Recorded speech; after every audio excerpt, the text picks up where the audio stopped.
November 3rd, 1804. The Knife River Villages, northern plains of present-day North Dakota. The Missouri River groans beneath a skin of forming ice, its sluggish current pushing against winter's tightening grip. The wind cuts like chipped glass, laced with snow and the smoke of distant hearth fires. Captain Meriwether Lewis pulls his wool collar tight as he steps from the keelboat onto the riverbank. Behind him, Second Lieutenant William Clark orders the men to haul barrels and crates onto frozen mud, boots crunching through frost. Their mission, commissioned by President Thomas Jefferson himself, is clear: reach the Pacific, record everything, and establish American presence before European powers claim the prize. But first, they must survive the winter. Ahead of them rise the Mandan earth lodges, domed mounds of timber, willow, and packed clay clustered like sleeping beasts across the plateau. Spirals of smoke curl from their central smoke holes. Dogs bark. Children peek from behind stacked buffalo robes. Warriors emerge silently, their shoulders draped in dyed wolf pelts, hair bound in greased braids. Some hold bows, others lean on spears. None reach for them. Lewis raises a gloved hand in greeting. Interpreter, Toussaint Charbonneau, steps forward, awkward, nervous. His Shoshone wife, Sacagawea, stands at his side with their infant, cradled in bundled fur. She is not yet their guide. For now, she is simply a quiet observer, her dark eyes flitting between the soldiers and the Mandan chiefs with unreadable calm. Chief Shehekishote, Big White, approaches, silver armbands glinting against the dull sky. He says nothing for a long moment. The silence stretches taut. Then, in measured Hidatsa-inflected Mandan, he speaks. Charbonneau translates clumsily. "You wish to build your fort here. You may stay. But know this river does not belong to you. It belongs to all who travel it." Lewis bows slightly. "We come as friends. We seek knowledge of the lands ahead, of the rivers, of the mountains."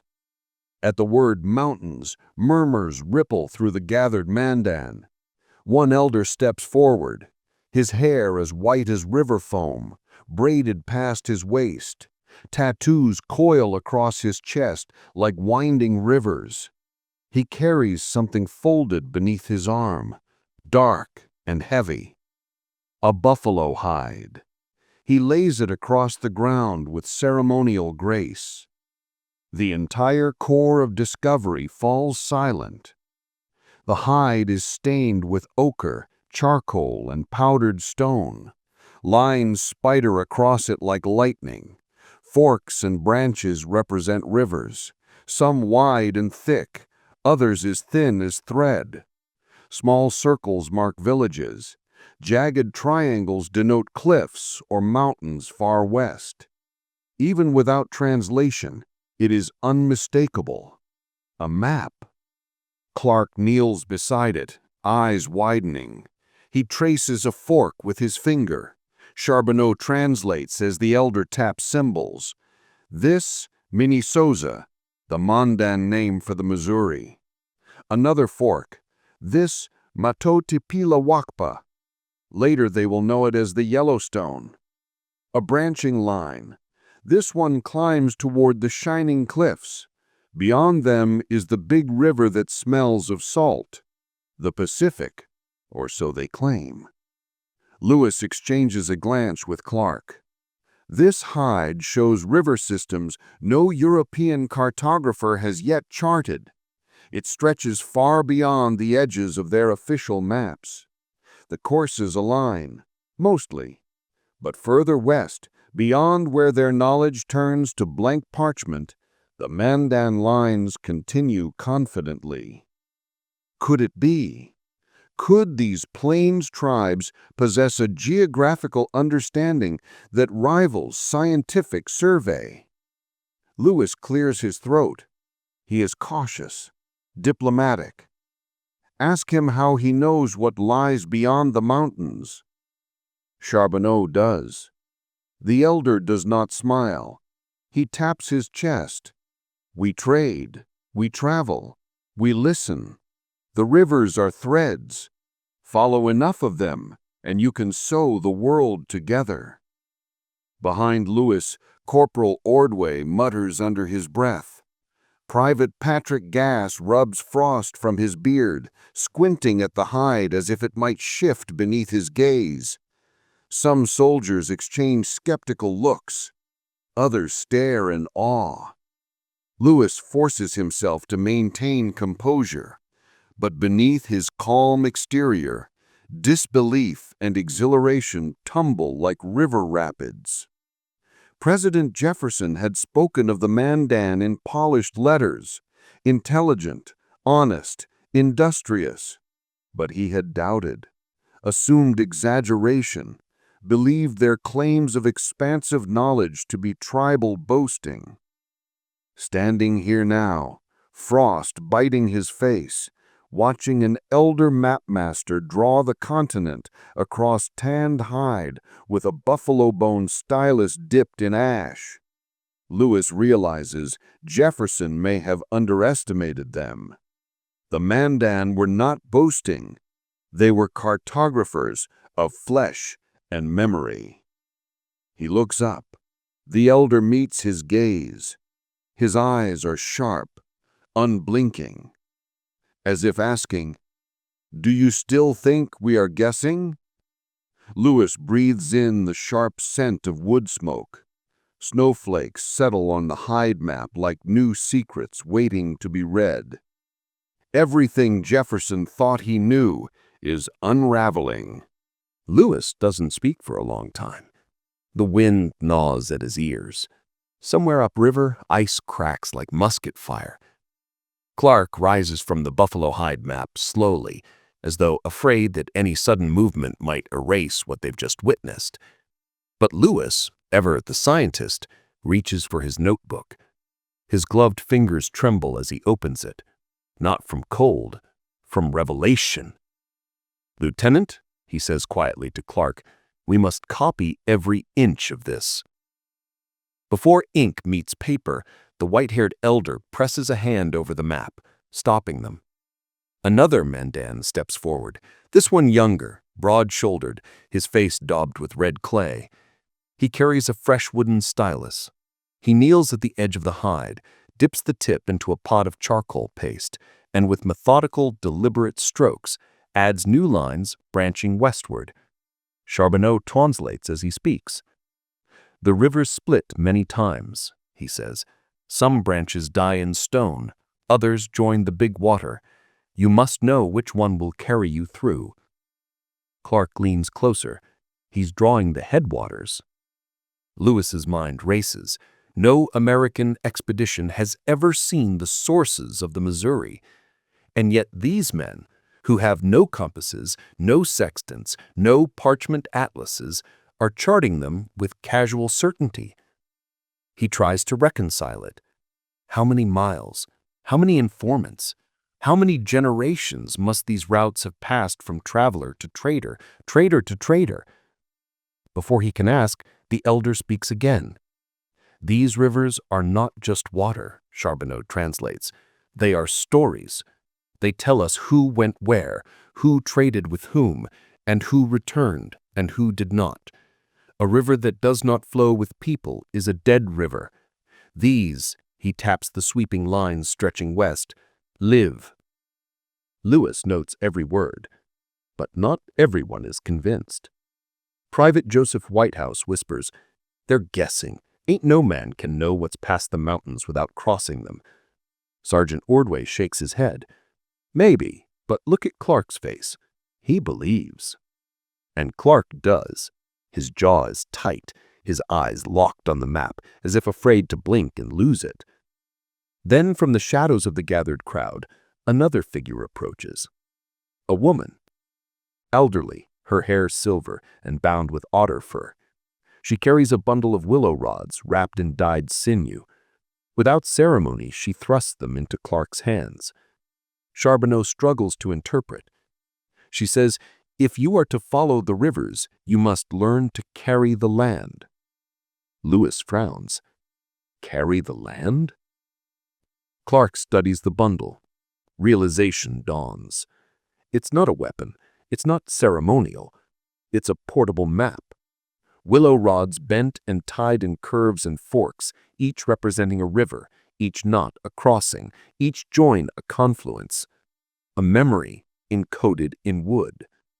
Something a traveler could hold as he walked, tracing the course by touch in the dark. The Mandan did not draw maps. They wove them into existence. Clark exhales slowly. "This," he murmurs, "will get us farther than any British chart." Lewis looks towards the horizon, westward, where sky meets the unknown. Behind him lies Washington, Jefferson's expectations, the polished halls of Enlightenment thought. Before him lies a continent mapped in hide and memory, and it's becoming clear which one knows the truth. The elder gathers the buffalo hide map, folding it with reverence. He presses one edge into Lewis's hands. Not the whole thing, just enough. Permission given. Responsibility bestowed. No more doubt, no more presumption of superiority. Lewis meets the elder's gaze, and for the first time since the expedition began, he feels like the student. The Missouri froze hard by mid-November. Crystalline sheets locked the riverbank like shattered panes of glass fused under moonlight. The men of the Corps labored day and night, axes ringing as they cut cottonwood trunks for construction. Smoke rose constantly from their makeshift encampment. Fort Mandan was borne plank by plank, thick timber walls forming a triangular palisade with 2 blockhouses and barracks fitted tight against the wind. The air reeked of pitch, sweat, and boiled salt pork. But despite the bitter cold and grueling work, something unusual happened. The Mandan did not keep their distance. They watched, they helped, they tested. Young warriors arrived with sledges of firewood unasked. Women traded corn, squash, and dried chokecherries for beads and knives. Children laughed at the soldiers' clumsy attempts at snowshoeing. And every night, around shared fires, the maps returned. Not just one, many. Some etched on tanned elk hide, others painted on bark, others spoken aloud in sequences so complex Lewis could barely keep pace with his pen. The Mandan elders, especially the white-haired cartographer whom Lewis privately labeled the River Sage, began instructing Lewis and Clark like apprentices. Clark would kneel by the fire, notebook open, while the elder traced river systems in ash with the tip of a bison rib. He never hesitated, never seemed uncertain. Each fork, each bend, was placed with the confidence of memory. Lewis tested him one night. "How far from the mouth of the Yellowstone to the confluence of the Bighorn?" The elder stared at the flames, held out his hand, spread 3 fingers wide. Charbonneau translated, 3 sleeps in good weather, 4 if the river is slow. Clark scribbled hastily. "That's nearly exact to Mackenzie's estimates, but he's likely never met Mackenzie." Another night, a trader from the Hidatsa village joined them. He spoke of a tribe beyond the mountains who rode elk-sized sheep, likely bighorn rams. Another spoke of smoking earth, geysers. Another of great water that rose and fell like breathing, tides. The Corps scoffed at first, but Lewis did not. He was learning that exaggeration was only a matter of perspective. One evening, the river sage placed a fresh buffalo hide across the firelit ground. This one different, larger, darker, lined not with rivers, but with paths. Charbonneau translated. Not all roads are water. Some are walked. Lines cut across the plains, curving north to the Assiniboine, south to the Arikara, west to the Shoshone. Networks older than nations. Lewis looked down at the great arteries of trade, diplomacy, war, and memory woven beneath his boots, and he realized the Mandan were not just mapmakers, they were librarians of a continent. But winter was not all learning. It was testing. One night a blizzard howled in from the north with the fury of 1,000 drums. Temperatures plunged past 40 below. Frostbite bloomed on exposed skin in seconds. The Corps scrambled to seal Fort Mandan's cracks with mud and moss. Fires roared in every hearth. Then, a pounding on the gate. A Mandan runner, frost clinging to his lashes, nearly collapsed into Clark's arms. He gasped one word through chattering teeth. Charbonneau translated grimly. Frozen hunters, trapped in the storm. Clark didn't hesitate. He turned to his men. Pack blankets, whiskey, axes. We move now. Lewis followed, heart hammering, breath crystallizing in his beard. Through howling darkness, guided only by the runner's instinct, they plunged into the blizzard. Snow waist deep, wind like razors, lantern flames guttering in the gale. They found them. 2 Mandan hunters buried beneath drifts, barely breathing. Lewis pressed whiskey to their lips. Clark hauled one across his shoulders. The soldiers formed a chain, dragging the second on a makeshift sled. Hours later, half frozen, they staggered back through Fort Mandan's gates. The river sage was waiting. He did not thank them. He simply nodded once. Respect acknowledged. Trust forged. From that night forward, the map lessons deepened. Not just where rivers flowed, but why. Not just how to cross a mountain, but when. Not just what lay ahead, but how to survive it.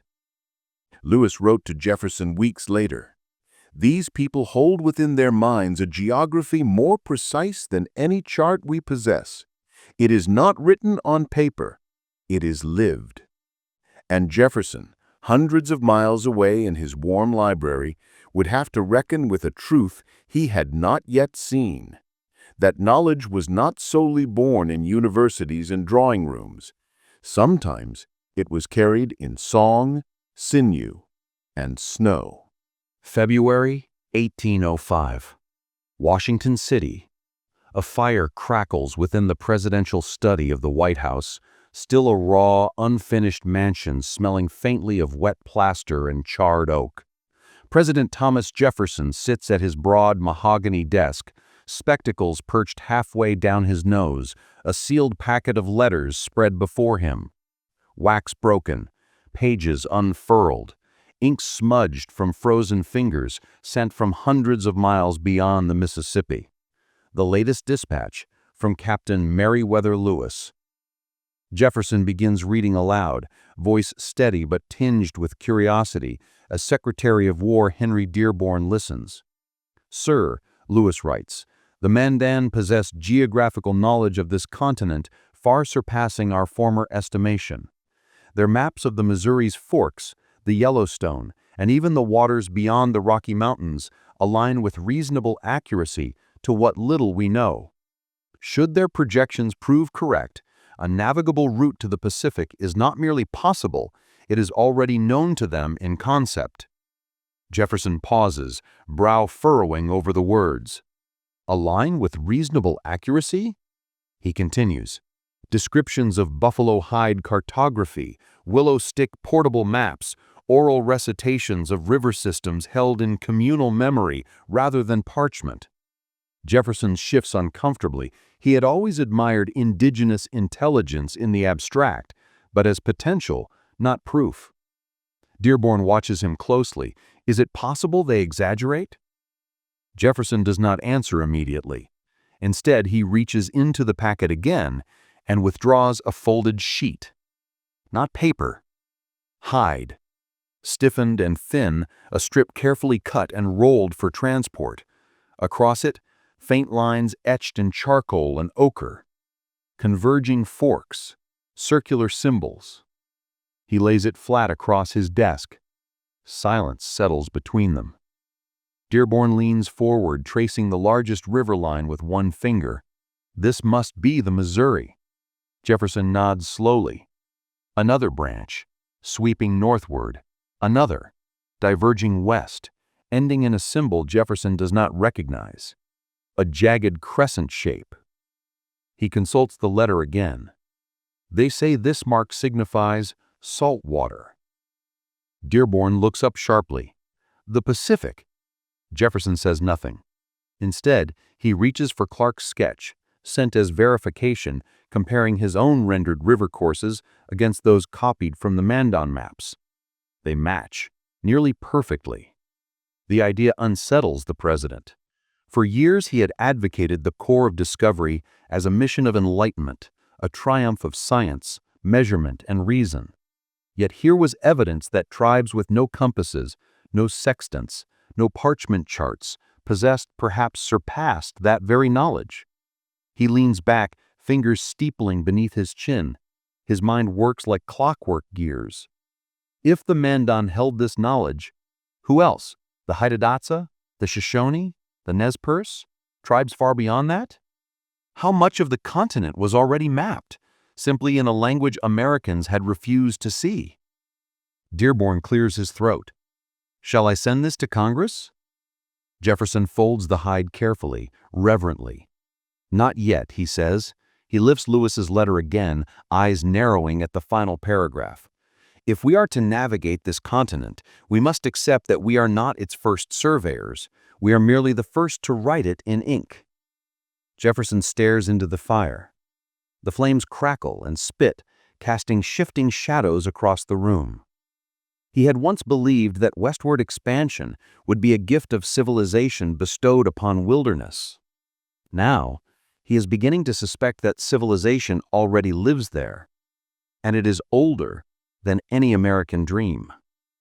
He lowers the letter, voice quiet, almost reverent. The maps were here all along, he murmurs. We just didn't know how to read them. Spring, 1805. Ice broke from the Missouri River like thunder. Sheets of white fractured and spun, carried downstream in violent procession as the first warmth of the season returned. The air, still carrying winter's bite, now smelled of thawing earth and wet cottonwood. The Corps of Discovery, leaner and hardened by the Mandan winter, readied their new keelboats and dugout canoes. The river sage came to see them off. He did not smile. Mandan elders rarely did at moments of consequence. Lewis and Clark stood before him with the gravity of soldiers receiving final orders. He placed his palm against Lewis's chest, then Clark's. Charbonneau translated quietly. The river does not forgive pride. If you travel believing you command it, it will drown you. If you travel knowing it carries you, it will show you the way. Lewis bowed his head. Clark, normally the practical soldier, almost looked moved. Then another figure approached. The elderly woman, the map weaver, who had given them the willow rod bundle months earlier. She pressed it into Clark's hands again, newly bound and mended. Clark looked at her questioningly. She tapped her temple, then his. Memory to memory. Lewis tucked a smaller hide map into his pack, next to his compass and journal. He would consult them both, but now with equal reverence. Then came the final Mandan gift. The river sage unfurled another map across the riverbank, different from the rest. Its rivers were dotted. Charbonneau's voice wavered as he interpreted. These are places where the water lies. Not rushes, not rapids, still, as though thinking. Lewis frowned. Lakes? The elder nodded. Some are shallow, some are deep. Some are not water at all, but trembling mud. You will know them when the birds refuse to land. Wetlands, marshes, quicksand. Warnings disguised as poetry. Lewis copied every symbol as if tracing holy scripture. The Corps loaded their supplies: powdered soup, dried meat, axes, ammunition, medicine chests, surveying tools, and now buffalo hide cartography. As they pushed off from the Mandan villages, the people gathered along the bluffs. Warriors stood shoulder to shoulder, holding painted shields. Women waved branches of cedar. Children ran beside the boats, laughing through the cold. Clark shouted back across the widening water, "We will follow the rivers as you showed us." The river sage raised his arm, not in farewell, in warning. He pointed west, then made a single sweeping motion upwards, like a mountain rising from earth. Lewis understood. The rivers will guide you, but they will also deceive you. The greatest test lies where water fails. A murmur rippled among the men. Some exchanged uneasy glances. Others clenched their paddles tighter. Private Gass muttered, "So much for easy sailing." Sergeant Ordway grinned. "Wouldn't be worth doing if it was." Lewis watched the Mandan grow small behind them. The river curled ahead like a great serpent, its course unknown beyond what had been drawn on hide and told in song. In that moment, the distinction between science and story blurred. Was a river more real when drawn in ink than in ash? Was knowledge less true when carried in memory instead of printing press? Lewis felt the weight of Jefferson's expectations like iron, but also the guiding presence of every Mandan finger that had traced a line westward. He touched the map through his pack as though seeking a pulse. The oars dug into cold water. The current took hold. The test had begun. Once more, the Missouri spoke beneath them, not as something to be conquered, but something ancient, patient, and watching. And the core of discovery, for the first time, felt watched back. Summer 1805. Upper Missouri River, present-day Montana. The current slowed to a crawl. Gone were the swift, roaring channels of the Mandan homeland. The river now split into a labyrinth of braids, each one a possible path, each one a potential dead end. Gravel bars rose like sunken islands. Willows scraped the hulls. Mosquitoes swarmed in black clouds that clung to every inch of exposed skin. The men cursed under their breath. Lewis stood at the bow, squinting against the glare. Before him stretched three great forks, each flowing with equal strength. North, south, west. This was the moment, the very point the river sage had warned of. The map in Lewis's pack matched the scene almost eerily. Three lines, branched like a hand splayed against unknown territory. But the Mandan symbols gave no names to these waters. Just a single note scrolled by Clark beneath their copied version. One leads to the Shoshone, the others to nothing. Lewis called Clark forward. The two captains knelt in the gravel, laying out both copies of the Mandan maps, hide and paper side by side. The men gathered around, sweat dripping, breath shallow. Clark pointed to the southern fork.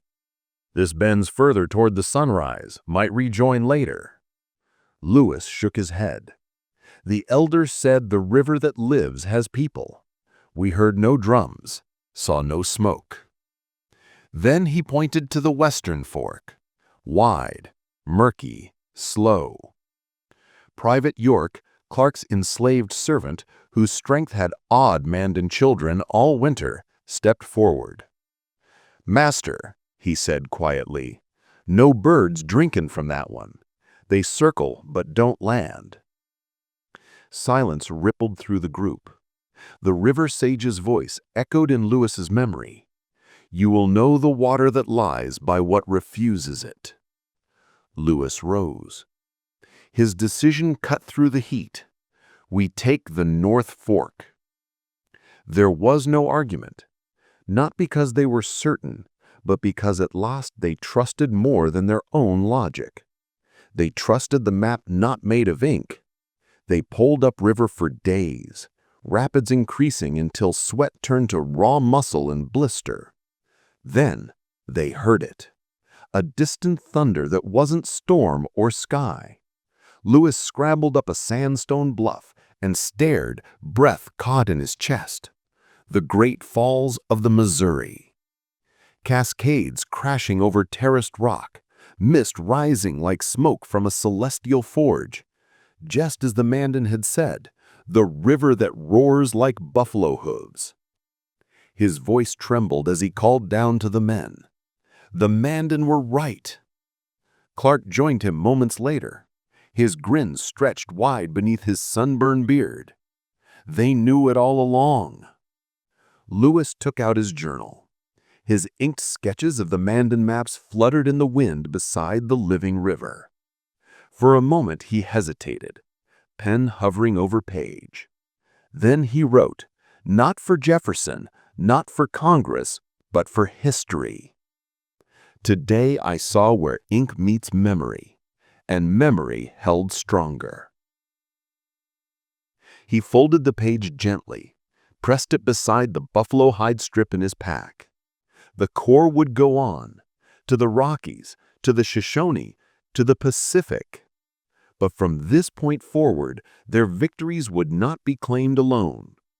They would always be traced in secret or spoken word back to a winter in a Mandan village, where the continent was first shown to them not by compass, but by trust. The river thundered on. The map had been true, and the world once thought empty had spoken.